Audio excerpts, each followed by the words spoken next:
and welcome to Logan Sounds Off, where I talk about books, music, and a whole lot more. I'm your host, Logan Kelly.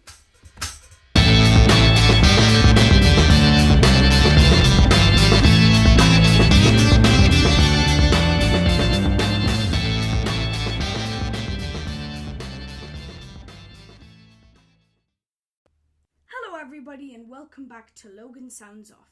Today's episode of Logan Sounds Off, I'm going to be talking about Hackney Diamonds, which is the Rolling Stones' most recent album. At the time of recording is the 29th of October, so it was only released 9 days ago. But this has been the newest studio album that has original material, the first one in 18 years from the Rolling Stones. So there's been a lot of anticipation about this, so I'm very excited to share my thoughts with you. First of all, the way this is presented is perfect. I managed to get this on vinyl. It has lovely imagery there. I really like it. And then it's on diamond blue vinyl for me. I know others might have it on green vinyl or blue vinyl because they're being released at the moment, but no, this is amazing. So I'm going to get started on the first song, which is Angry. This is a pumpy single, and it starts off perfectly, and it starts the album off perfectly as well. I love it. It introduces to the listener of what the Rolling Stones are still capable of. Mick Jagger really shows his harsh tones as his vocals throughout the song, and I really love that. And then after that is Get Close, which still has that harsh tones, but it's a lot more relaxed. I really love it. And then you've got Depending on You, which is perfect. I mean, it's perfect as an album. As a song. It is so chilled out. I love it. Then you got Bite My Head Off, which is again really harsh and just really grimy, and I like it. It's explicit though, so just be careful with younger listeners. But no, this is one of my favourite songs in the album. And then you've got Whole Wide World, which is a lovely song. I love the meaning behind it. It's very much don't give up kind of vibe to it, which I really, really love. It shows a different side of the Rolling Stones. It has the voices change all the time. The chords are perfect. The precision, everything. The production as well, the mastering on this song is incredible. I really, really like this song. And this is definitely my favourite song on side A, in fact. And then after that is Dreamy Skies, which is, it's very relaxed and very chilled out and just, it's kind of like Angry is really, really kind of pumpy and rock and roll. Then Get Close is a bit more ballady. Then you've got Depending on You, which is just chilled out a lot more. Then you got Bite My Head Off, which brings it straight back in to its intense flow. Then you've also got Whole Wide World, which just is perfect. It doesn't have a harsh tone to it or anything. It's just brilliant. Then you've also got Dreamy Skies, which ends the side perfectly. So now on side 2 you got Mess It Up, which is really cool and not brutal, but it's just so powerful. I really like the powerful tones throughout it. I love the guitars, I love the lyrics, I love everything about the song. It wouldn't be my favourite, but I really, really like it.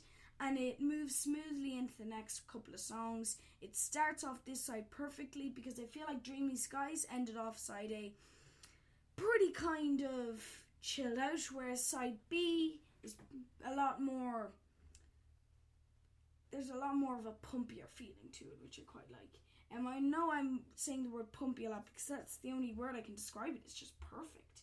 Then you've got Live by the Sword, which is, it's kind of got a bluesy feel to it, which I really like. It's got this bluesy kind of texture to it, and it moves out of Mess It Up perfectly as well.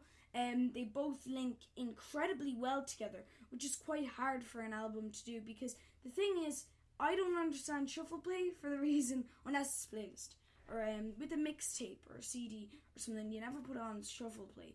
Because you can't do that with the tape, but you know what I mean, like if somebody made a mixtape playlist, because there's a certain order that everything's meant to go in, and I felt that this was such a smooth order, and I really, really liked it.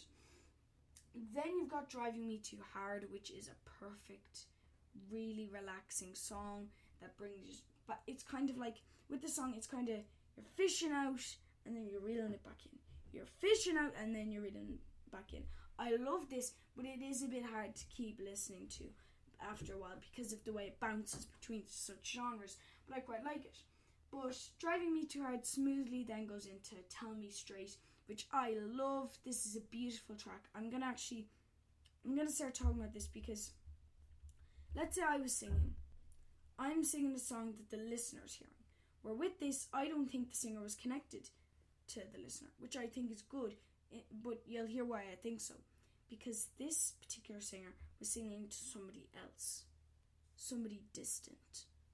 Not you, but somebody distant. And I quite liked that. It felt eerie, but it was cool. I don't mean eerie as in it was spooky or anything. I mean eerie as in it was kind of weird, but it was cool. I quite liked it. Then you got Sweet Sounds of Heaven, which was a lovely, lovely song with Lady Gaga. If you don't know who Lady Gaga is, I know a lot of you guys will. Sorry, most of you guys will.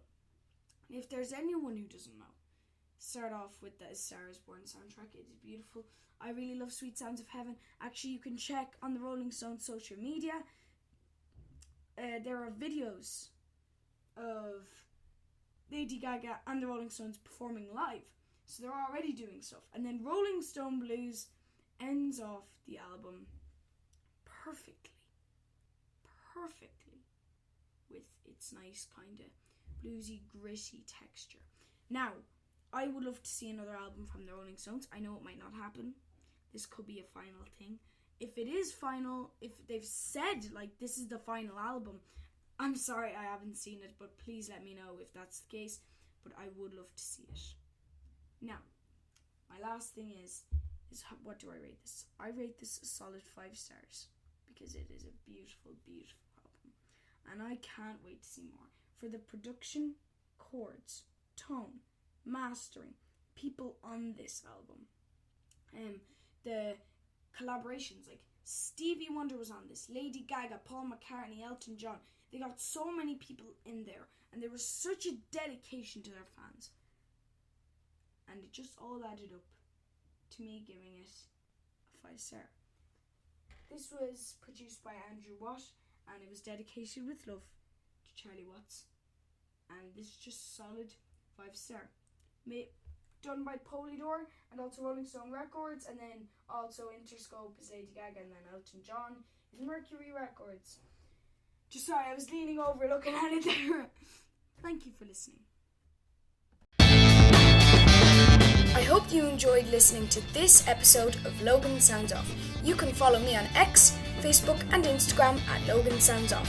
And don't forget to subscribe and not miss any more cool episodes. Bye guys!